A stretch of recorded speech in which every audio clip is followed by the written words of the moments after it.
Hello ನಮಸ್ಕಾರ. ನೀವು ನೋಡ್ತಾ ಇದ್ದೀರಾ ನ್ಯೂಸ್ ಫಸ್ಟ್. ನಾನು ರಕ್ಷತ್ ಶೆಟ್ಟಿ. ಯಾವ ಸರ್ಕಾರಕ್ಕಾದರೂ ಸರ್ಕಾರದ ಅಧೀನದಲ್ಲಿ ಬರುವಂಥ ಯಾವುದೇ ಇಲಾಖೆಗಾದರೂ ತನ್ನ ಆದ್ಯತೆಯ ಕೆಲಸಗಳು ಅಂತ ಇರುತ್ತೆ. ಆ ಆದ್ಯತೆಯ ಕೆಲಸವನ್ನು ಬಿಟ್ಟು ಅನಗತ್ಯ ಕೆಲಸಗಳಿಗೆ ಕೈ ಹಾಕಿದರೆ ಏನಾಗುತ್ತೆ ಅನ್ನೋದಕ್ಕೆ ಕರ್ನಾಟಕ ಸರ್ಕಾರ ಮತ್ತು ಸಮಾಜ ಕಲ್ಯಾಣ ಇಲಾಖೆ ಸ್ಪಷ್ಟವಾದಂಥ ಉದಾಹರಣೆ. ಯಾಕಂತಂದರೆ ಸಮಾಜ ಕಲ್ಯಾಣ ಇಲಾಖೆಯ ಶಾಲೆ ಮತ್ತು ಹಾಸ್ಟೆಲ್ಗಳಲ್ಲಿ ಆಗಬೇಕಾಗಿರುವಂಥ ಸಾವಿರಾರು ಕೆಲಸಗಳಿದ್ದಾವೆ. ಅದು ಯಾವುದನ್ನೂ ಸರಿಯಾಗಿ ಮಾಡದೆ ಇನ್ನೇನೋ ಮಾಡೋದಕ್ಕೆ ಹೋಗಿ ಇವತ್ತು ಅದು ವಿವಾದವಾಗಿ ಬದಲಾಗಿದೆ.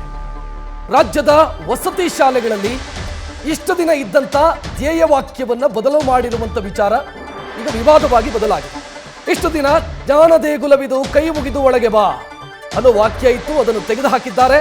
ಜ್ಞಾನ ದೇಗುಲವಿದು ಧೈರ್ಯದಿಂದ ಪ್ರಶ್ನಿಸಿ ಅಂತ ತಿರುಚಿದ ವಾಕ್ಯವನ್ನು ಹಾಕಲಾಗ್ತಾ ಇದೆ. ಯಾವುದೇ ಅಧಿಕೃತ ಆದೇಶ ಇಲ್ಲದೆ ವಸತಿ ಶಾಲೆಗಳಲ್ಲಿ ಘೋಷವಾಕ್ಯ ಬದಲಾಗಿದೆ. ಏನು ಕಾರಣ ಸರ್ಕಾರಕ್ಕೂ ಗೊತ್ತಿಲ್ಲ, ಯಾರ ಕಾರಣ ಅದೂ ಗೊತ್ತಿಲ್ಲ. ಸಮಾಜ ಕಲ್ಯಾಣ ಇಲಾಖೆಯ ಶಾಲೆಗಳಲ್ಲಿ ಈಗ ಮತ್ತೊಂದು ಎಡವಟ್ಟು. ಮೊನ್ನೆ ಒಂದು ಸುತ್ತೋಲೆ ವಿವಾದಕ್ಕೆ ಕಾರಣ ಆಗಿತ್ತು. ನಮ್ಮ ಸಮಾಜ ಕಲ್ಯಾಣ ಇಲಾಖೆಯ ವ್ಯಾಪ್ತಿಯೊಳಗಿರುವಂಥ ಶಾಲೆ ಹಾಸ್ಟೆಲ್ಗಳಲ್ಲಿ ಧಾರ್ಮಿಕ ಹಬ್ಬಗಳನ್ನು ಆಚರಿಸುವಂತಿಲ್ಲ ಅಂತ ಒಂದು ಸುತ್ತೋಲೆ ಮಾಡಿದ್ರು. ಆ ನಂತರ ಆ ಸುತ್ತೋಲೆಯನ್ನು ವಾಪಸ್ ಪಡೆದ್ರು. ಈಗ ಇದು ನೋಡ್ತಾ ಇದ್ದೀರಿ, ಎರಡು ಫೋಟೋಗಳನ್ನು ಕೂಡ ನೀವು ನೋಡಬಹುದು. ಮೊದಲು ಹಿಂಗಿತ್ತು, ಜ್ಞಾನ ದೇಗುಲವಿದು ಕೈ ಮುಗಿದು ಒಳಗೆ ಬಾ ಅಂತ ಇತ್ತು. ಈಗ ಜ್ಞಾನ ದೇಗುಲವಿದು ಧೈರ್ಯದಿಂದ ಪ್ರಶ್ನಿಸಿ, ಧೈರ್ಯವಾಗಿ ಪ್ರಶ್ನಿಸಿ ಅಂತ ಬೋರ್ಡನ್ನು ಚೇಂಜ್ ಮಾಡಿದ್ದಾರೆ ಅಥವಾ ವಾಕ್ಯವನ್ನು ಬದಲಾಯಿಸಿದ್ದಾರೆ. ಪ್ರಶ್ನೆಯಲ್ಲಿ ಇಷ್ಟೇ ಬರೋದು. ಈಗ ಈ ವಾಕ್ಯ ಇತ್ತಲ್ಲ, ಜ್ಞಾನ ದೇಗುಲವಿದು ಕೈ ಮುಗಿದು ಒಳಗೆ ಬಾ, ಇದರಿಂದ ಯಾರಿಗೆ ಏನು ಸಮಸ್ಯೆ ಆಗಿತ್ತು? ಯಾರಾದರೂ ಬಂದು ಕಂಪ್ಲೇಂಟ್ ಕೊಟ್ಟಿದ್ರಾ ಸರ್ಕಾರದ ಮುಂದೆ? ಆ ವಾಕ್ಯದಿಂದ ನನಗೆ ಭಾಳ ನನ್ನ ಭಾವನೆಗಳಿಗೆ ಧಕ್ಕೆ ಆಗ್ತಾ ಇದೆ, ಆ ವಾಕ್ಯವನ್ನು ತೆಗೆದುಹಾಕಿ ಅಂತ ಯಾರಾದರೂ ಹೇಳಿದ್ರಾ? ಅಥವಾ ಈ ವಾಕ್ಯವನ್ನು ತೆಗೆದು ಹಾಕಿದರೆ ಭಾಳ ದೊಡ್ಡ ಸಮಾಜ ಸುಧಾರಣೆ ಆ ಶಾಲೆಗಳಲ್ಲಿ ಆಗತ್ತೆ ಅನ್ನುವಂಥ ಲೆಕ್ಕಾಚಾರನ? ಏನು ಇಂಟೆನ್ಷನ್ ಏನು ಸರ್ಕಾರದ್ದು? ಯಾರಿಗೂ ಗೊತ್ತಿಲ್ಲ. ನೀವು ಗಮನಿಸ್ತಾ ಇದ್ದೀರಿ, ಜ್ಞಾನ ದೇಗುಲವಿದು ಕೈ ಮುಗಿದು ಒಳಗೆ ಬಾ ಅಂತ ಹೇಳಿದರೆ ಇದೊಂದು ಜ್ಞಾನ ನೀಡುವಂಥ ಜಾಗ, ಗೌರವದಿಂದ ಬಾ, ಗೌರವದಿಂದ ವರ್ತಿಸು ಅನ್ನುವಂಥ ಅರ್ಥ. ಜ್ಞಾನ ದೇಗುಲವಿದು ಧೈರ್ಯದಿಂದ ಪ್ರಶ್ನಿಸು ಅಥವಾ ಧೈರ್ಯವಾಗಿ ಪ್ರಶ್ನಿಸುವಂಥ ಗೋಡೆ ಮೇಲೆ ಬರೆದು ಹಾಕಿದರೆ ಯಾರನ್ನ ಪ್ರಶ್ನೆ ಕೇಳಬೇಕು?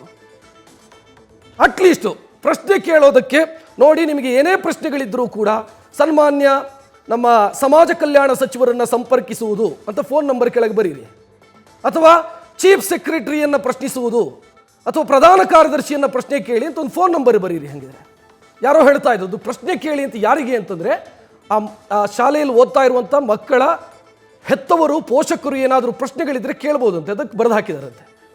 ಬರೆದು ಹಾಕಿದಿರಿ, ಸರಿ, ಯಾರನ್ನು ಪ್ರಶ್ನೆ ಕೇಳಬೇಕು? ಗೋಡೆ ಹತ್ರ ಮಾತಾಡಬೇಕು ಹೋಗಿ? ಇಲ್ಲಿ ಊಟ ಸರಿ ಸಿಗ್ತಾ ಇಲ್ಲ, ಇಲ್ಲಿ ಸರಿಯಾಗಿ ನನ್ನ ಮಗನಿಗೆ ಬೇಕಾದಂಥ ವ್ಯವಸ್ಥೆ, ಯಾರನ್ನು ಪ್ರಶ್ನೆ ಕೇಳಬೇಕು? ನೀವು ವೈಚಾರಿಕ ಮನೋಭಾವವನ್ನು ಬೆಳೆಸಬೇಕು, ಪ್ರಶ್ನಿಸುವಂಥ ಮನೋಭಾವ ಮಕ್ಕಳಲ್ಲಿ ಬರಬೇಕು. I agree, correct. ಮಕ್ಕಳು ವೈಜ್ಞಾನಿಕವಾಗಿ ಚಿಂತನೆ ಮಾಡುವಂತ ಆಗಬೇಕು. ಗೋಡೆಯಲ್ಲಿ ಈ ರೀತಿ ಬರೆದು ಹಾಕಿದ ಕೂಡಲೇ ಮಕ್ಕಳು ವೈಜ್ಞಾನಿಕವಾಗಿ ಚಿಂತನೆ ಮಾಡ್ದಂಗ ಏನು ವಿಚಿತ್ರ ಇದು. ಈಗ ಜ್ಞಾನ ದೇಗುಲವಿದು ಕೈ ಮುಗಿದು ಒಳಗೆ ಬಾ ಅಂತ ಹೇಳಿದರೆ ಇನ್ನೊಬ್ರು ಯಾರೋ ವಾದ ಮಾಡ್ತಾ ಇದ್ರು, ಅದು ಗುಲಾಮತನದ ಸಂಕೇತ. ಯಾವುದ್ರಿ ಗುಲಾಮಗಿರಿ? ದೇವಸ್ಥಾನದ ರೀತಿ ನಮ್ಮ ಶಾಲೆ ಕೈ ಮುಗಿದು ಒಳಗೆ ಬನ್ನಿ ಅಂತಂದ್ರೆ ಗುಲಾಮಿತನ ಅದು? ಯಾವ ಅರೆಬೆಂದವರು, ತಲೆ ಕೆಟ್ಟವರು ಈ ವಾದವನ್ನು ಮಂಡಿಸ್ತಾ ಇರೋದು? ಅಂದರೆ ತಂದೆ ತಾಯಿಯನ್ನು ಗೌರವಿಸು, ಗುರು ಹಿರಿಯರನ್ನು ಗೌರವಿಸು ಅಂತ ಹೇಳಿದರೆ ಅದು ಗುಲಾಮಿತನನ? ಯಾವ ವಿಚಿತ್ರ! ಎಂತೆಂಥ ಎಬಡರೆಲ್ಲ ಇಲ್ಲಿ ಅಧಿಕಾರಿಗಳಾಗಿದ್ದಾರೆ, ಅಥವಾ ಎಂತೆಂಥ ಎಬಡರೆಲ್ಲ ಏನೇನು ಯೋಚನೆಗಳನ್ನು ಮಾಡ್ತಾರೆ. ತಮ್ಮ ಹುಚ್ಚುತನಕ್ಕೆ ಶಾಲೆಗಳನ್ನು ಬಲಿ ಹಾಕ್ತಾರೆ, ತಮ್ಮ ಹುಚ್ಚುತನಕ್ಕೆ, ತಮ್ಮ ಅಧಿಕ ಪ್ರಸಂಗಿತನಕ್ಕೆ, ತಮ್ಮ ಮೂರ್ಖತನಕ್ಕೆ ಇಂಥದ್ದೆಲ್ಲ ಮಾಡೋದು ಏನೋ ವಿಚಿತ್ರ ವಿಚಿತ್ರ. ಇದೆಲ್ಲ ಸಮಾಜ ಸುಧಾರಣಾ ಕೆಲಸಗಳಿದು. ಇದರಿಂದ ಸಮಾಜ ಸುಧಾರಣೆ ಆಗುತ್ತೆ. ಶಾಲೆಗಳು ನಾಳೆ ಬಹಳ ಅದ್ಭುತವಾಗಿ ವೈಚಾರಿಕ ಮನೋಭಾವವನ್ನು ಬೆಳೆಸ್ತಾರೆ.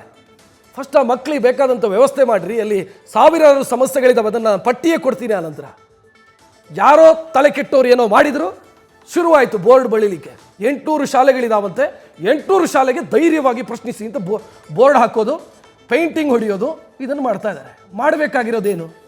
ಅದನ್ನು ಬಿಟ್ಟು ಯಾವುದು ಬೇಡ ಅದನ್ನು ಮಾಡ್ತಾ ಇದ್ದಾರೆ. ಸೊ ಪ್ರಶ್ನೆ ಇದೇ ಬರೋದು, ಯಾರು ಇದಕ್ಕೆ ಕಾರಣ? ಏನು ಇಂಟೆನ್ಷನ್ನು, ಉದ್ದೇಶ ಏನು? ಯಾರಿಗೂ ಗೊತ್ತಿಲ್ಲ. ಸರ್ಕಾರ ಉತ್ತರ ಕೊಡಬೇಕಿತ್ತು, ಸರ್ಕಾರಕ್ಕೂ ಗೊತ್ತಿಲ್ಲ. ಯಾರು ಹೇಳಿದರು ಈ ರೀತಿ ಮಾಡೋದಕ್ಕೆ? ಯಾರೋ ಮಾಡಿದರು, ಏನೋ ಆಯಿತು. ಶಾಲೆಗಳಲ್ಲಿ ಬೋರ್ಡು ಅಥವಾ ವಾಕ್ಯಗಳೆಲ್ಲ ಈಗ ಬದಲಾಗಿದೆ.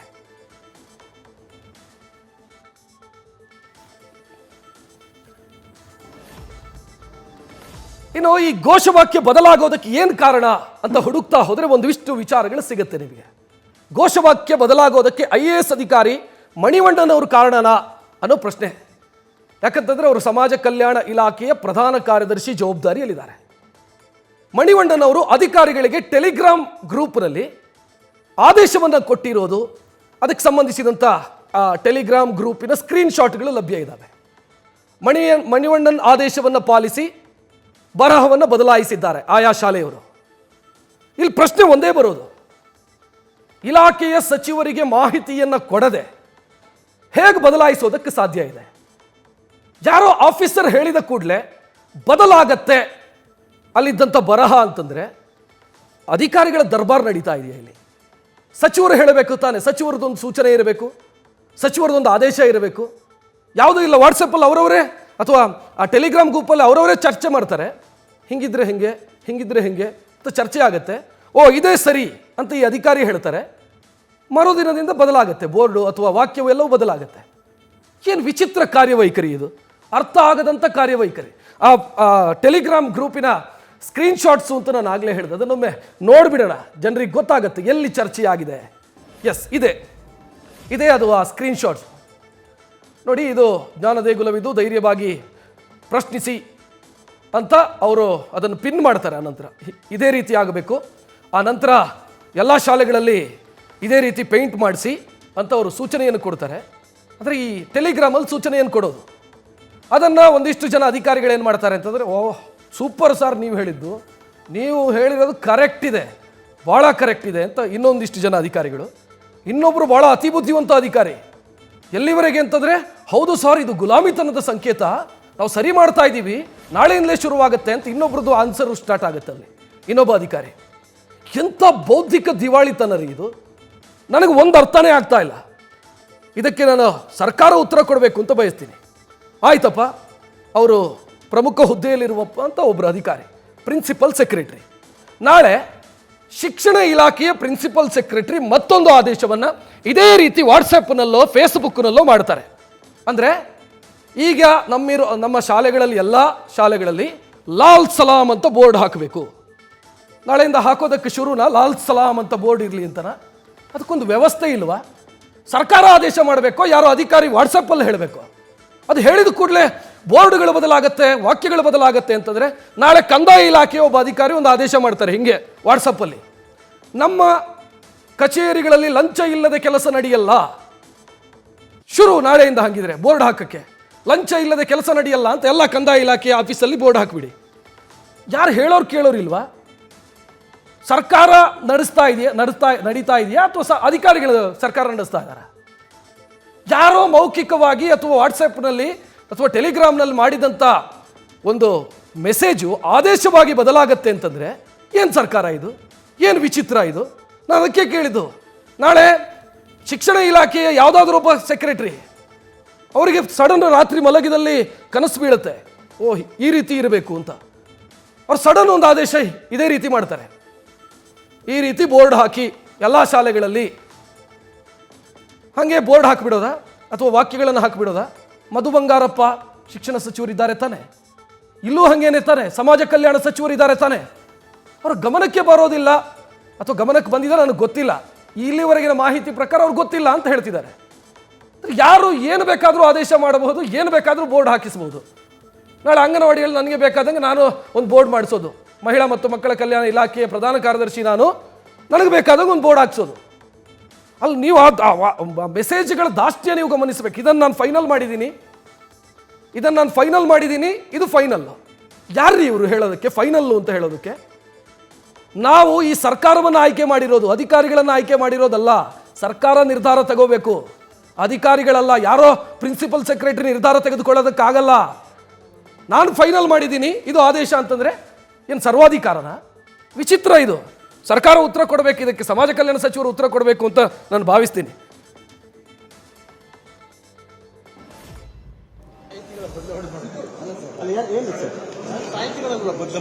ನಿಮ್ಮ ಇಲಾಖೆ ಅಲ್ವಾ ಸಚಿವರು? ಓಕೆ, ನಿಮ್ಮದಲ್ಲ ಸರ್ ಬದಲಾವಣೆ. ಯಾರು ಹೇಳಿದ್ರು ಬದಲಾವಣೆ ಮಾಡ್ತೀವಿ ಸರ್? ಅದು ಬರ್ದಿದಾರಲ್ಲ, ಚೇಂಜ್ ಮಾಡಿ ಬರ್ದಿದ್ದಾರೆ ಸರ್. ಇದನ್ನ ಬದಲಾವಣೆ ಯಾಕೆ ಮಾಡೋದು? ಪ್ರಶ್ನಿಸು ಪ್ರಶ್ನೆ ಮಾಡೋದು ಕಾನ್ಸ್ಟಿಟ್ಯೂಷನಲ್ ರೈಟ್. ಕೈ ಮುಗಿದು ಕುವೆಂಪು ಅವರ ಸಾಹಿತ್ಯದ ವಿಚಾರಗಳು. Why should we change? ನೀವು ಚೇಂಜ್ ಮಾಡಿಲ್ವಾ ಸರ್ ಈಗ?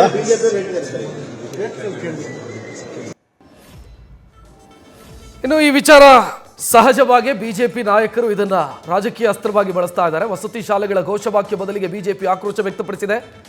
ಸಚಿವ ಡಾಕ್ಟರ್ ಮಹದೇವಪ್ಪ ಅಂದರೆ ಸಮಾಜ ಕಲ್ಯಾಣ ಇಲಾಖೆಯ ಸಚಿವರು ಮತ್ತು ಅಧಿಕಾರಿ ಮಣಿವಣ್ಣನ್ ಇವರ ವಿರುದ್ಧ ಆಕ್ಷೇಪ ವ್ಯಕ್ತಪಡಿಸ್ತಾ ಇದ್ದಾರೆ. ಜೊತೆಗೆ ರಾಷ್ಟ್ರಕವಿ ಕುವೆಂಪು ಅವರಿಗೆ ಅವಮಾನ ಮಾಡಿದ್ದಾರೆ, ಅಗೌರವ ತೋರಿಸಿದ್ದಾರೆ ಅಂತ ಬಿಜೆಪಿ ನಾಯಕರು ಹೇಳ್ತಿದ್ದಾರೆ. ಅದಕ್ಕೆ ಕಾರಣ ಏನು ಅಂತಂದ್ರೆ, ಆಗ್ಲೇ ನಾವು ಘೋಷವಾಕ್ಯ ನೋಡಿದ್ವಲ್ಲ, ಜ್ಞಾನ ದೇಗುಲವಿದು ಕೈ ಮುಗಿದು ಒಳಗೆ ಬಾ ಅಂತ. ಕುವೆಂಪು ಅವರ ಕವಿತೆಯ ಸಾಲೊಂದರಿಂದ ಪ್ರೇರೇಪಣೆ ಪಡೆದಿರುವಂಥ ವಾಕ್ಯ. ಆ ಕಾರಣಕ್ಕಾಗಿ ಕುವೆಂಪು ಅವರಿಗೆ ಅವಮಾನ ಅಂತ ಬಿಜೆಪಿಯವರು ಹೇಳ್ತಾ ಇದ್ದಾರೆ. ಸಮಾಜ ಕಲ್ಯಾಣ ಇಲಾಖೆಯ ಉದ್ದೇಶದ ಬಗ್ಗೆ ಬಿಜೆಪಿ ನಾಯಕರು ಪ್ರಶ್ನೆ ಕೇಳ್ತಾ ಇದ್ದಾರೆ. ಏನು ಇಂಟೆನ್ಷನ್ ಏನು? ವಾಕ್ಯ ಬದಲಾಯಿಸಿ ಸರ್ಕಾರ ಸಾಧಿಸೋದಕ್ಕೆ ಹೊರಟಿದ್ದೇನು ಅಂತ ಬಿಜೆಪಿ ನಾಯಕರು ಪ್ರಶ್ನೆ ಕೇಳ್ತಾ ಇದ್ದಾರೆ. ಕಾಂಗ್ರೆಸ್ನವರಿಗೆ ಇದಕ್ಕೆ ಉತ್ತರ ಕೊಡೋದಕ್ಕೆ ಆಗ್ತಾ ಇಲ್ಲ. ಏನದ್ರ ಉದ್ದೇಶ ಏನು? ಯಾರಿಗೂ ಅರ್ಥ ಆಗದಂಥ ವಿಚಾರ. ಬಿಜೆಪಿ ನಾಯಕರು ಮಾತನಾಡಿದ್ದಾರೆ, ನೋಡೋಣ. ಸರ್ಕಾರ ಹೆಂಗ್ ನಡೆದಿದೆ ಅಂತಂದು ಅದು ತೋರಿಸ್ತದೆ. ಸಮಾಜದಲ್ಲಿ ಮಕ್ಕಳಿಂದ ಹಿಡಿದು ಎಲ್ಲ ಕಡೆ ಸಂಘರ್ಷವನ್ನು ಉಂಟು ಮಾಡಿ, ಕ್ಷೋಭೆಯನ್ನು ಉಂಟು ಮಾಡಿ ತಮ್ಮ ರಾಜಕೀಯ ರೊಟ್ಟೆಯನ್ನು ಸುಟ್ಕೊಳ್ಳೋ ಪ್ರಯತ್ನವನ್ನು ಮಾಡ್ತಾ ಇದ್ದಾರೆ.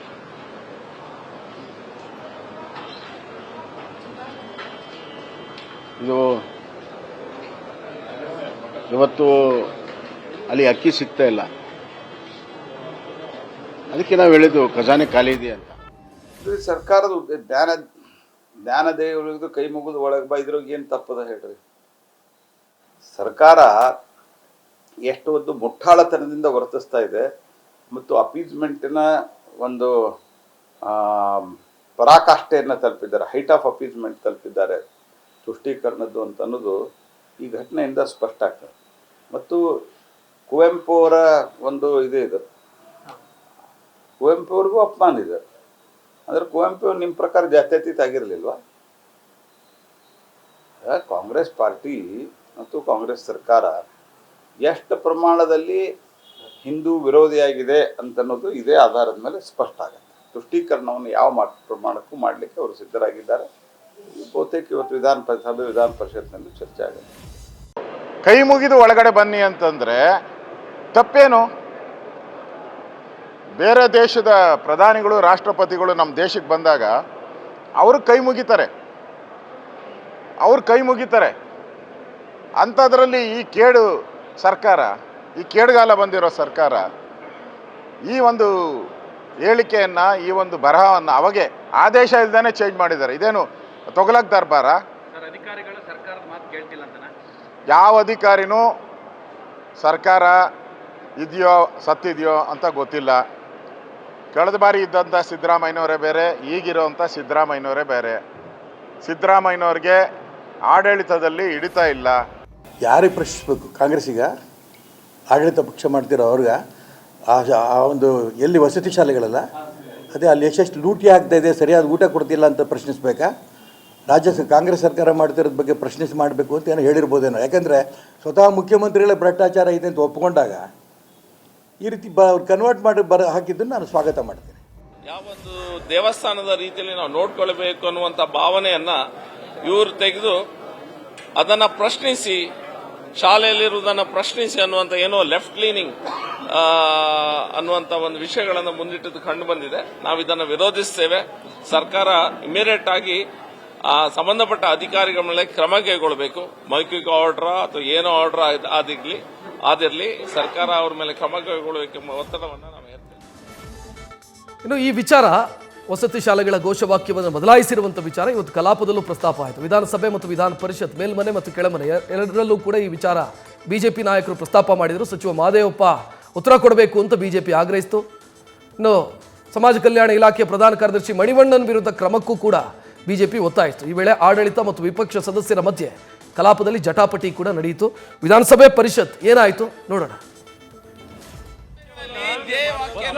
ಅಧಿಕಾರ ಪ್ರಧಾನ ಕಾರ್ಯದರ್ಶಿ ಈಗ ಅಲ್ಲ ಸರ್ಕಾರದಿಂದ ಈಗ ಪತ್ರಿಕಾದಲ್ಲಿ ಬಂದ ವಿಚಾರ ತಾವು ಪ್ರಸ್ತಾವನೆ ಮಾಡಿದ್ದೀರಿ, ಮಾಡಿದೀವಿ. 0 ಅವರಲ್ಲಿ ಮುಗೀತು. ನಾಳೆ ಸರ್ಕಾರ ಅದಕ್ಕೆ ಉತ್ತರ ಕೊಡ್ತದೆ, ಸಮಾಜ ಕಲ್ಯಾಣ ಸಚಿವರು ಉತ್ತರ ಕೊಡ್ತಾರೆ. ಇದಕ್ಕಿಂತ ಜಾಸ್ತಿ ಇದು ಆಯ್ತು, ಒಂದು ಚರ್ಚೆ ಹಾಕಿದ್ರಲ್ಲಿ ಉತ್ತರ ಕೊಡ್ಲಿ ಸರ್ಕಾರ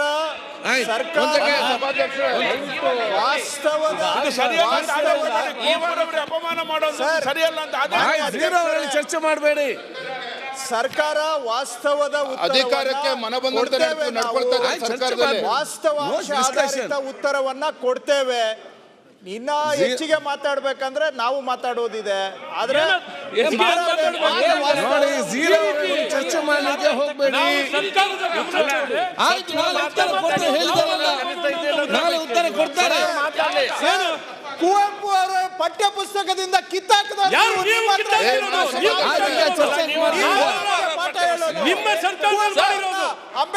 ಸರ್ಕಾರ ಚರ್ಚೆ ಮಾಡೋದು ಬೇಕಾರೆ ಈಗ ನಾವು ಅಶೋಕ್ ನಾರಾಯಣ್ ಇವರಿಗೆ ಈಗ ಬರೇ ಇದನ್ನು ವಿಷಯ ಪ್ರಸ್ತಾವಿಸಿ ನಾಳೆ ಉತ್ತರ ಕೊಡ್ತಾರೆ. ಬರೇ ರಾಜಕೀಯವಾಗಿ ಚರ್ಚೆ ಬೇಡ. ಈಗ ಎಲ್ಲರಿಗೂ ಅವಮಾನ ಮಾಡಿದ್ರು.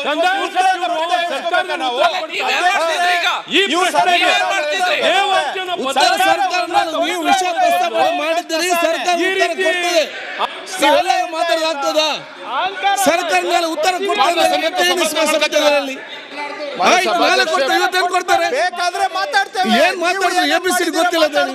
ನಾಳೆ ಉತ್ತರ ಕೊಡ್ತಾರೆ, ಚರ್ಚೆ ಮಾಡಿ. ಚರ್ಚೆ ತಗೋಬೇಕು, ನಾಳೆ ಚರ್ಚೆ ತಗೋಬೇಕು. ನಾಳೆ ಉತ್ತರ ಕೊಡ್ತಾರೆ, ಚರ್ಚೆ ಮಾಡಿ. ಸರ್ಕಾರ ಉತ್ತರ ನೋಡಿ ಚರ್ಚೆ ಮಾಡಿ. ಆಯ್ತು,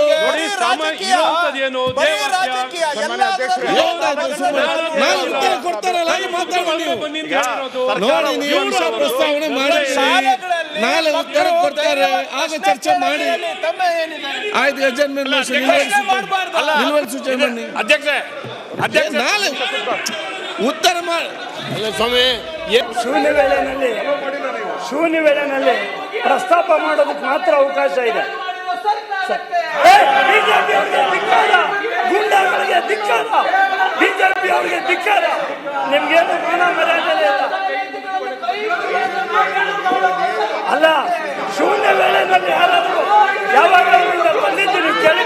ರಾಜ್ಯದ ವಸತಿ ಶಾಲೆಗಳು ಅಂದರೆ ಸಮಾಜ ಕಲ್ಯಾಣ ಇಲಾಖೆಯ ವ್ಯಾಪ್ತಿಗೆ ಬರುವಂಥ ವಸತಿ ಶಾಲೆಗಳ ಆ ಘೋಷವಾಕ್ಯವನ್ನು ಬದಲಾಯಿಸಿದಂಥ ವಿಚಾರ, ಕಾಂಗ್ರೆಸ್ ನಾಯಕರು ಈ ಘೋಷವಾಕ್ಯ ಬದಲಾವಣೆಯ ವಿಚಾರದಲ್ಲಿ ಇಕ್ಕಟ್ಟಿಗೆ ಸಿಲುಕಿದಂಗೆ ಕಾಣ್ತಾ ಇದೆ. ಸಮರ್ಥಿಸಿಕೊಳ್ಳಲಾಗದೆ ಅರ್ಧ ಮನಸ್ಸಿಂದ ಸಮರ್ಥನೆ ಮಾಡ್ತಾ ಇದ್ದಾರೆ. ಸಚಿವರ ಮಾತಲ್ಲೂ ಗೊಂದಲ ಇದೆ. ಬದಲಾವಣೆಗೆ ಅಪಸ್ವರನ್ನು ಕೆಲವರು ಎತ್ತಿದ್ದಾರೆ. ಇಲ್ಲಿ ಅತಿ ಬುದ್ಧಿವಂತಿಕೆಯ ಕ್ರಮ ಏನಿದೆ, ಇದು ಸರ್ಕಾರವನ್ನು ಪೇಚಿಗೆ ಸಿಲುಕಿಸಿದೆ. ಅರ್ಥವಿಲ್ಲದ ಕ್ರಾಂತಿ ಮಾಡೋದಕ್ಕೆ ಹೋಗಿ ಸರ್ಕಾರ ಪರದಾಡಿದಂಗೆ ಕಾಣಿಸ್ತಾ ಇದೆ. ವೈಚಾರಿಕತೆಯ ಹೆಸರಲ್ಲಿ ಅರೆಗ್ ಬೆಂದ ಕ್ರಮಗಳನ್ನು ತೆಗೆದುಕೊಳ್ಳೋದು ಅಂತ ನಾನು ಕಾರ್ಯಕ್ರಮದ ಆರಂಭದಲ್ಲಿ ಅದನ್ನೇ ಹೇಳಿದೆ. ಈ ವೈಚಾರಿಕತೆ, ವೈಜ್ಞಾನಿಕ ಮನೋಭಾವ, ಪ್ರಶ್ನಿಸುವಂಥ ಮನೋಭಾವ ಮಕ್ಕಳಲ್ಲಿ ಬೆಳೆಸಬೇಕು, ಸರಿ. ಹಾಗಂತ ಗೋಡೆಯ ಮೇಲೆ ಇದ್ದಂಥ ಘೋಷವಾಕ್ಯವನ್ನು ಬದಲಾಯಿಸಿ ಇದು ಬಹಳ ವೈಜ್ಞಾನಿಕ ಕ್ರಮ ಅಂತ ನೀವು ಭಾಷಣ ಮಾಡಿಕೊಂಡು ಓಡಾಡಿದರೆ, ಅಥವಾ ಅದೇ ನಿಮ್ಮ ಕ್ರಮ ಅಂತ ಅಂದ್ಕೊಂಡ್ರೆ ಜನ ಏನು ಮೂರ್ಖರ?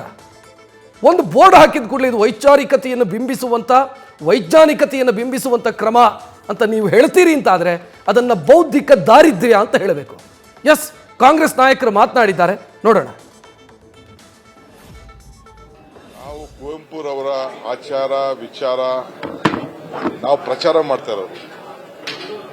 ನಾವೇ ಭಾರತ ಜನನೀಯ ತನುಜಾತೆ ಜಯ ಹೇ ಕರ್ನಾಟಕ ಮಾತೆ ಅಂತ ಹೇಳಿ, ಸರ್ವ ಜನಾಂಗದ ಶಾಂತಿಯ ತೋಟ ಅಂತ ಹೇಳಿ ನಾವೇ ಅದಕ್ಕೆ ಕಾಂಗ್ರೆಸ್ ಸರ್ಕಾರನೇ ಈ ರಾಜ್ಯದ ಜನತೆಗೆ ನಾವು ಮತ್ತೆ ಅವರು ನೆನಪು ಮಾಡಿಕೊಂಡು ಪ್ರತಿದಿನ ಬದುಕಿನಲ್ಲಿ ಅಳವಡಿಸ್ಕೊಳ್ಬೇಕು ಅಂತ ಹೇಳಿ ನಾವು ಹೇಳಿರೋದು.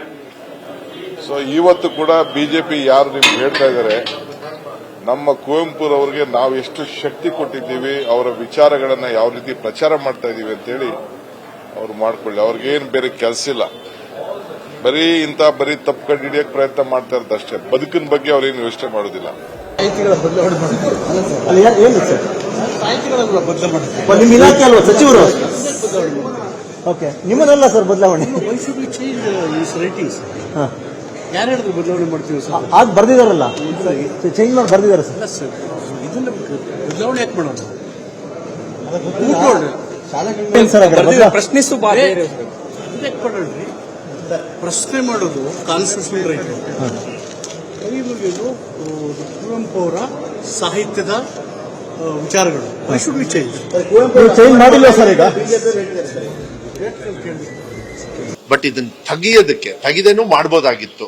ತೆಗಿದೆ ಮಾಡೋದು ಒಳ್ಳೇದು ಅಂತೇಳಿ ನಾನು ಮಂತ್ರಿಗಳ ಜೊತೆನೂ ಕೂಡ ನಾನು ಮಾತಾಡ್ತೀನಿ. ನನ್ನ ಇಲಾಖೆಯಲ್ಲಂತೂ ಆ ತರ ಬರೋದಿಲ್ಲ. ಯಾವುದೇ ಜಾತಿ ಧರ್ಮದ ಆದ್ರೂ ಕೂಡ ಸರಸ್ವತಿಗೆ ಜಾತಿ ಧರ್ಮ ಬರೋದಿಲ್ಲ, ಜ್ಞಾನಕ್ಕೆ ಜಾತಿ ಧರ್ಮ ಇರೋದಿಲ್ಲ. ಜಾತಿ ಧರ್ಮ ಭೇದ ಭಾವ ಮಾಡಬಾರ್ದು ನನ್ನ ಪ್ರಕಾರ. ಇದನ್ನ ಅವಮಾನ ಅಂತ ಹೇಳಿ ತಗೊಳಕ್ ಹೋಗ್ಬೇಡಿ. ಅದನ್ನ ತೆಗ್ದಿರೋದು ಯಾಕೆ ಅಂತ ಹೇಳಿ ನಾನು ಅದನ್ನ ಚರ್ಚೆ ಮಾಡಬೇಕಾಗತ್ತೆ. ಆದ್ರೆ ಅದು ಇದ್ರೆ ಒಳ್ಳೇದು ಅಂತ ಹೇಳಿ ನನ್ನ ಬಿಜೆಪಿಯವರು ತಮಗೆ ಯಾವಾಗ ಬೇಕೋ ಆವಾಗ ಜಾತ್ಯತೀತತೆ ಅಂತ ಹೇಳ್ತಾರೆ, ತಮಗೆ ಯಾವಾಗ ಬೇಕೋ ಜಾತಿಯ ನೆಲೆಗಟ್ಟಿನ ಮೇಲೆ ಮಾತನಾಡ್ತಾರೆ, ಅವ್ರಿಗೆ ಹೇಗೆ ಬೇಕೋ ಹಾಗೆ ಮಾತಾಡ್ತಾರೆ. ಈಗ ತಾವೇನು ಹೇಳಿದ್ರಿ, ಧೈರ್ಯದಿಂದ ಅಥವಾ ಇನ್ನೊಂದೇನು ಧೈರ್ಯದಿಂದ ಪ್ರಶ್ನಿಸಿ, ಇನ್ನೊಂದು ತಾವು ಹೇಳಿದ್ರಿ ತಲೆಬಾಗಿ ಅಂತ. ಕೈ ಮುಗಿದು ಬಾ, ಎರಡೂ ಸೇಮ್. ಜ್ಞಾನದಿಂದ ನಮಗೇನು ಸಿಕ್ಕುತ್ತೆ? ಜ್ಞಾನದಿಂದ ಆತ್ಮಬಲ ವೃದ್ಧಿ ಆಗುತ್ತೆ, ಜ್ಞಾನದಿಂದ ಜ್ಞಾನೋದಯ ಆಗುತ್ತೆ. ನಮ್ಮ ಹಕ್ಕು, ನಮ್ಮ ಅಧಿಕಾರ ಎರಡೂ ಸೇಮು, ತದ್ವಿರುದ್ಧ ಅಲ್ಲ. ಒಂದು ಜ್ಞಾನೋದಯನೂ ಆಗುತ್ತೆ. ಸೊ ಅದಕ್ಕೆ ಇದರಲ್ಲಿ ನಾನು ವಿಶೇಷತೆಯನ್ನು ಹೇಳೋದಿಲ್ಲ. ನಾನು ಇದ್ರ ಬಗ್ಗೆ ಜಾಸ್ತಿ ಮಾತಾಡೋದ್ರಿಂದ ಪರ ವಿರೋಧ ಜಾಸ್ತಿ ಆಗ್ತವೆ. ಒಟ್ಟಿಗೆ ಜ್ಞಾನ ದೇಗುಲಕ್ಕೆ ಜ್ಞಾನವನ್ನು ತೆಗೆದುಕೊಳ್ಳಲಿಕ್ಕೆ ಬನ್ನಿ, ಆತ್ಮವಿಶ್ವಾಸವನ್ನು ಹೆಚ್ಚಿಸ್ಕೊಳ್ಳೋಕೆ ಬನ್ನಿ, ಧೈರ್ಯದಿಂದ ಜೀವನವನ್ನು ಸಾಗಿಸಿ. ನೋಡಿ, ಬದಲಾವಣೆ ಯಾವಾಗಲೂ ಸಹಜ. Change is the only constant ಅಂತ ಏನು ಹೇಳ್ತಾರೆ. ಯಾವಾಗಲೂ ನಾವು ನಮ್ಮ ಸಮಾಜದ ಏನು ಸ್ಥಿತಿಗತಿಗಳಿರ್ತದೆ ಅದಕ್ಕೆ ತಕ್ಕಂಗೆ ಬದಲಾವಣೆ ಆಗಬೇಕಾಗ್ತದೆ. ಆಮೇಲೆ ಧೈರ್ಯವಾಗಿ ಪ್ರಶ್ನಿಸಿ ಅನ್ನೋದ್ರಲ್ಲಿ ತಪ್ಪೇನಿಲ್ಲ. ಈಗ ಕುತೂಹಲ ಇರಲಿಲ್ಲ ಅಂದ್ರೆ ಕಲಿಕೆ ಇರೋದಿಲ್ಲ, ಕಲಿಕೆ ಇರೋದಿಲ್ಲ ಅಂದ್ರೆ ಜ್ಞಾನ ಬರೋದಿಲ್ಲ. ಯಾವ ಸಮಾಜದಲ್ಲಿ ಪ್ರಬುದ್ಧತೆ ಇರೋದಿಲ್ಲ ಅದು ಸಮೃದ್ಧ ಆಗಕ್ಕೂ ಸಾಧ್ಯ ಆಗೋದಿಲ್ಲ.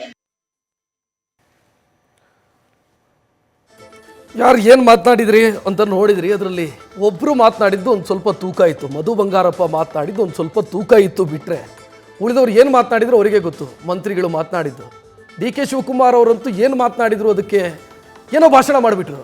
ಇಶ್ಯೂ ಏನು, ಊಟ ಆಯ್ತಾ ಅಂತ ಕೇಳಿದ್ರೆ ಇನ್ನೇನೋ ಕತೆಗಳನ್ನು ಹೇಳೋದಕ್ಕೆ ಶುರು ಮಾಡಿದರು. ನನಗಂತೂ ಅದು ಕನ್ವಿನ್ಸಿಂಗು ಅಂತ ಅನಿಸ್ಲಿಲ್ಲ ಆನ್ಸರು. ನಿಮಗೇನಾದರೂ ಕನ್ವಿನ್ಸಿಂಗು ಅಂತ ಅನಿಸಿದರೆ ಬೇರೆ ವಿಚಾರ. ನೆಕ್ಸ್ಟ್ ಇನ್ನು ಮಣಿವಣ್ಣನ್ ಮಾತನಾಡಿದ್ದಾರೆ. ಇದೇ ಈ ವಿವಾದದ ವಿಚಾರದಲ್ಲಿ ಅವರ ಹೆಸರು ಪ್ರಸ್ತಾಪ ಆಗಿದೆ. ಮಣಿವಣ್ಣನ್ ಅಂದರೆ ಪ್ರಿನ್ಸಿಪಲ್ ಸೆಕ್ರೆಟರಿ ಸಮಾಜ ಕಲ್ಯಾಣ ಇಲಾಖೆ. ಏನು ಮಾತನಾಡಿದರು ಮಣಿವಣ್ಣನ್ ನೋಡೋಣ. ಹೌಸಲ್ಲಿ ಪ್ರಶ್ನೆ ಆಗಿದೆ, ಹೌಸಲ್ಲಿ ಉತ್ತರ ಆಗ್ತದೆ. ನಾವು ಹೇಳೋದು ಸರಿಯಾಗಲ್ಲ. ಧನ್ಯವಾದ. ನಾವು ಯಾವನು ಮಾತಾಡಕ್ ಬರಲ್ಲ ನನಗೂ, ಯಾಕಂದ್ರೆ ಅಸೆಂಬ್ಲಿ ವಿವಾದ ಮಾತಾಡೋದು ಸರಿ. ನಾನು ಆಫೀಸರ್ ಆಗಿದ್ದೇನೆ, ಮಾತಾಡೋದು ಸರಿಯಾಗಲ್ಲ. ಧನ್ಯವಾದ. ಏನೋ ಮಾತಾಡೋಣ, ನೀವು ಎಷ್ಟೋ ಪ್ರಶ್ನೆ ಹೇಳಿ ನಾವು ಮಾತಾಡಲ್ಲ. ಓಕೆ, ಅಸೆಂಬ್ಲಿಯಲ್ಲಿ ಕ್ವಶನ್ ಬಂದಿದೆ, ಅಸೆಂಬ್ಲಿ ಉತ್ತರ ಆಗ್ತದೆ. ನಾವು ಮಾತಾಡೋದು ಸರಿಯಾಗಲ್ಲ. ಓಕೆ, ಧನ್ಯವಾದ. ನೀವೇನ್ ಬೇಕಾ ಮಾಡಿ ಕ್ವಶನ್, ನಾನು ಉತ್ತರ ಕೊಡಕ್ಕೆ ಬರಲ್ಲ. ಓಕೆ, ನೀವು ಮಾಡಬಹುದು, ಏನು ಸಮಸ್ಯೆ ಇಲ್ಲ. ಬಟ್ ನಾನು ಉತ್ತರ ಕೊಡಕ್ಕೆ ನನಗೂ ಮಾಡಕ್ ಬರಲ್ಲ. ನೀವೇನಾದರೂ ಮಾಡ್ಕೊಳ್ಳಿ, ನಾನು ಉತ್ತರ ಕೊಡಲ್ಲ ಅಂತ ಹೇಳ್ತಿದ್ದಾರೆ. ಏನಾದರೂ ಮಾಡ್ಕೊಳ್ಳೋಕೆ ನಮಗೇನು ಚಟನ? ಮಾಡಿರೋದು ತಪ್ಪು, ಅದನ್ನು ಇದು ತಪ್ಪು ಅಂತ ಹೇಳ್ತಾ ಇದ್ದೀವಿ. ಇದು ಯಾಕೆ ಈ ರೀತಿ? ಇದಕ್ಕೆ ಕಾರಣ ಆದರೂ ಹೇಳಬೇಕಲ್ಲ. ಏನಕ್ಕೆ ಚೇಂಜ್ ಆಗಿದೆ ಅನ್ನೋದನ್ನು ಹೇಳಬೇಕು ತಾನೆ. ಅದನ್ನು ಹೇಳ್ತಾ ಇಲ್ಲ. ನೀವೇನಾದರೂ ಮಾಡ್ಕೊಳ್ಳಿ ಅಂತ ಕತೆ ಹೇಳಿದರೆ ಪ್ರಶ್ನೆ, ನನಗೆ ಒಂದಿಷ್ಟು ಪ್ರಶ್ನೆಗಳನ್ನು ಇಲ್ಲಿ ರೈಸ್ ಮಾಡಲೇಬೇಕು. ಸರಿ, ಕರೆಕ್ಟು. ನೀವು ಘೋಷವಾಕ್ಯವನ್ನು ಬದಲಾಯಿಸಿದ್ರಿ. ಓಕೆ, ಸರ್ಕಾರ ವೈಜ್ಞಾನಿಕತೆ ಇನ್ನೇನೋ ಅಥವಾ ಪ್ರಶ್ನಿಸುವ ಮನೋಭಾವವನ್ನು ಬೆಳೆಸೋದಕ್ಕೋಸ್ಕರ ಇದನ್ನು ಮಾಡಿದ್ರು. ಗುಲಾಮಿ ಮನಸ್ಥಿತಿಯಿಂದ ಮಕ್ಕಳನ್ನು ಆಚೆಗೆ ತರಬೇಕು ಅಂತ ಮಾಡಿದ್ರು ಅಂತ ನೀವೇನಾದರೂ ಭಾಷಣ ಮಾಡ್ತೀರಿ ಅಂತಾದರೆ ಒಂದು ಪ್ರಶ್ನೆ ಇದೆ. ಆ ಪ್ರಶ್ನೆಗೆ ಸರ್ಕಾರ ಉತ್ತರ ಕೊಡಬೇಕಾಗತ್ತೆ. ಘೋಷವಾಕ್ಯ ಬದಲಾಯಿಸಿ ಸರ್ಕಾರ ಏನು ಸಾಧಿಸಿದ್ದು? 108 ಸಮಸ್ಯೆಗಳಿಂದ ಬಳಲ್ತಾ ಇದ್ದೀರಿ. ವಸತಿ ಶಾಲೆಗಳು ರಾಜ್ಯದ ಸಮಾಜ ಕಲ್ಯಾಣ ಇಲಾಖೆಯ ವ್ಯಾಪ್ತಿಗೆ ಬರುವಂಥ ವಸತಿ ಶಾಲೆಗಳು ಏನೇನು ಸಮಸ್ಯೆಗಳಿಂದ ಬಳಲ್ತಾ ಇದೆ ಅನ್ನೋದನ್ನು ಪಟ್ಟಿ ಮಾಡೋದಕ್ಕೆ ಹೋದರೆ 100 ಇದ್ದಾವೆ. ಅಂದರೆ ಅದು ಕಾಂಗ್ರೆಸ್ ಬಂದ ನಂತರ, ಈ ಸರ್ಕಾರ ಬಂದ ನಂತರ ಅಂತಲ್ಲ, ಶಾಶ್ವತ ಸಮಸ್ಯೆ. ಅದು ಸಮಸ್ಯೆಯನ್ನು ಸರಿಪಡಿಸೋದಕ್ಕಾಗದೆ ಬೋರ್ಡ್ ತಿರುಚೋದಕ್ಕೆ ಹೋಗಿದೆ ರಾಜ್ಯ ಸರ್ಕಾರ. ಎಲ್ಲಿವರೆಗೆ ಅಂತಂದರೆ ಮೊನ್ನೆದೊಂದು ಇನ್ಸಿಡೆಂಟ್ ಹೇಳ್ಬೋದು. ಅಲ್ಲೆಲ್ಲ ತುಮಕೂರಲ್ಲಿ ಸಮಾಜ ಕಲ್ಯಾಣ ಇಲಾಖೆಯ ವ್ಯಾಪ್ತಿಗೆ ಬರುವಂಥ ಹಾಸ್ಟೆಲ್ಗೆ ಅಕ್ಕಿ ಖಾಲಿಯಾಗಿದೆ, ಅಕ್ಕಿ ಬಂದಿಲ್ಲ, ಅಕ್ಕಿ ಖರೀದಿಸೋದಕ್ಕೆ ದುಡ್ಡಿಲ್ಲ, ಸಿದ್ಧಗಂಗಾ ಮಠದಿಂದ ಸಾಲ ತಗೊಂಡು ಬಂದಿದ್ದಾರೆ, ಅಕ್ಕಿ ಸಾಲ ತಗೊಂಡು ಬಂದಿದ್ದಾರೆ. ಇನ್ನು ಸಮಾಜ ಕಲ್ಯಾಣ ಇಲಾಖೆಯ ಹಾಸ್ಟೆಲ್ನಲ್ಲಿ ಇರುವಷ್ಟು ಭ್ರಷ್ಟಾಚಾರ ಜಗತ್ತಲ್ಲಿ ಎಲ್ಲೂ ಇಲ್ಲ ಅಂತ ಅನ್ಸುತ್ತೆ. ಮಕ್ಕಳಿಗೆ ಪೌಷ್ಟಿಕ ಆಹಾರ ಸಿಗಬೇಕು ಅಂತ ಸರ್ಕಾರ ದುಡ್ಡು ಕೊಡುತ್ತೆ, ಅದು ಯಾರ್ದೋ ಮನೆಯಿಂದ ಸೇರುತ್ತೆ. ಮಕ್ಕಳು ಚಿಕನ್ ತಿನ್ನಲಿ, ಕೋಳಿ ಮೊಟ್ಟೆ ತಿನ್ನಲಿ ಅಂತ ಸರ್ಕಾರ ದುಡ್ಡು ಕೊಡುತ್ತೆ, ಅದು ಯಾರ್ದೋ ಮನೆಯಿಂದ ಸೇರ್ತಾ ಇದೆ. ಹಾಸಿಗೆ ತಲೆದಿಬ್ಬಿಗೂ ಅಂತ ಸರ್ಕಾರ ದುಡ್ಡು ಕೊಡುತ್ತೆ, ಮಕ್ಕಳಿಗೆ ಸರಿಯಾಗಿ ಸಿಗ್ತಾ ಇದೆಯಾ? ಇಲ್ಲ. ಸರಿ ಮಾಡಬೇಕಾಗಿರೋದು ನೀವು ಅದನ್ನು, ನೀವು ಮಾಡ್ತಾ ಇರೋದು ಬೋರ್ಡ್ ರಿಪೇರಿ, ನೀವು ಮಾಡ್ತಾ ಇರೋದು ವಾಕ್ಯಗಳನ್ನು ತಿರುಚೋದು, ನೀವು ಪೈಂಟ್ ಬಳಿಯೋದು, ಇದು ನಿಮ್ಮ ಆದ್ಯತೆ. ಮಾಡೋ ಕೆಲಸ ಬಿಟ್ಟು ಯಾವುದೋ ನಿಷ್ಪ್ರಯೋಜಕ ಕೆಲಸ ಅದರಿಂದ ಸುಧಾರಣೆ ಆಗುತ್ತೆ ಅಂತ ನೀವು ಭಾವಿಸಿದ್ದೀರಿ. ಪ್ರಶ್ನೆ ಕೇಳಿ ಅಂದರೆ ಧೈರ್ಯದಿಂದ ಪ್ರಶ್ನೆ ನಿಮ್ಮನ್ನೇ ಕೇಳಬೇಕು, ಇದಕ್ಕೆ ಉತ್ತರ ಕೊಡಿ ನೀವು. ಯಾಕೆ ಅದನ್ನು ಸರಿ ಮಾಡೋದಕ್ಕಾಗಲಿಲ್ಲ? ಭ್ರಷ್ಟಾಚಾರವನ್ನು ಸರಿ ಮಾಡೋದಕ್ಕೆ ಯಾಕಾಗಲಿಲ್ಲ? ಪ್ರತಿದಿನ ಬರುತ್ತಲ್ಲ ರೀ ನಮಗೆ ನ್ಯೂಸು, ಕಳಪೆ ಊಟ ಕೊಡ್ತಿದ್ದಾರೆ, ಕಳಪೆ ಸಾಂಬಾರು ಕೊಡ್ತಿದ್ದಾರೆ, ಅಥವಾ ನಮಗೆ ಪೌಷ್ಟಿಕ ಆಹಾರ ಸರ್ಕಾರ ಕೊಟ್ಟಿದ್ದು ನಮಗೆ ಬರ್ತಾ ಇಲ್ಲ. ಎಷ್ಟು ಬೇಕು? ಪ್ರತಿದಿನ ಸುದ್ದಿ ಮಾಡ್ತಾ, ಅದನ್ನು ಸರಿ ಮಾಡೋದಕ್ಕಾಗಿಲ್ಲ ನಿಮಗೆ. ನೀವು ಬೋರ್ಡ್ ಸರಿ ಮಾಡ್ತಾ ಕೂತಿದ್ದೀರಿ, ಬೋರ್ಡ್ ಹಾಕ್ತೀವಿ ಇದರಿಂದ ಸಮಾಜ ಸುಧಾರಣೆ ಆಗುತ್ತೆ ಅಂತ. ಸಾರ್ವಜನಿಕ ವಲಯದಲ್ಲಿ ಇದು ಹಾಸ್ಯಕ್ಕೆ ಗುರಿ ಆಗ್ತಾ ಇದೆ ಸರ್ಕಾರದ ಈ ಕ್ರಮ. ಬೋರ್ಡ್ ಬದಲಾಯಿಸಿ ಸಮಾಜ ಸುಧಾರಣೆ, ಸಮಾಜ ಕಲ್ಯಾಣ ಇಲಾಖೆಯ ಶಾಲೆಗಳಲ್ಲಿ ಸುಧಾರಣೆ ತರುವುದಕ್ಕೆ ಹೊರಟಿದ್ದಾರೆ. ನೋಡೋಣ ನಾಳೆ ಏನು ಉತ್ತರ ಕೊಡುತ್ತೆ ಸರ್ಕಾರ ಅಂತ. ಇದು ಈವರೆಗಿನ ಪ್ರಮುಖ ಸುದ್ದಿ. ಕ್ಷಣ ಕ್ಷಣದ ಮಾಹಿತಿಗಾಗಿ ನೋಡ್ತಾ ಇರಿ ನ್ಯೂಸ್ ಫಸ್ಟ್, ನಿರ್ಭೀತಿಯಿಂದ ನಿಮ್ಮ ಪರವಾಗಿ.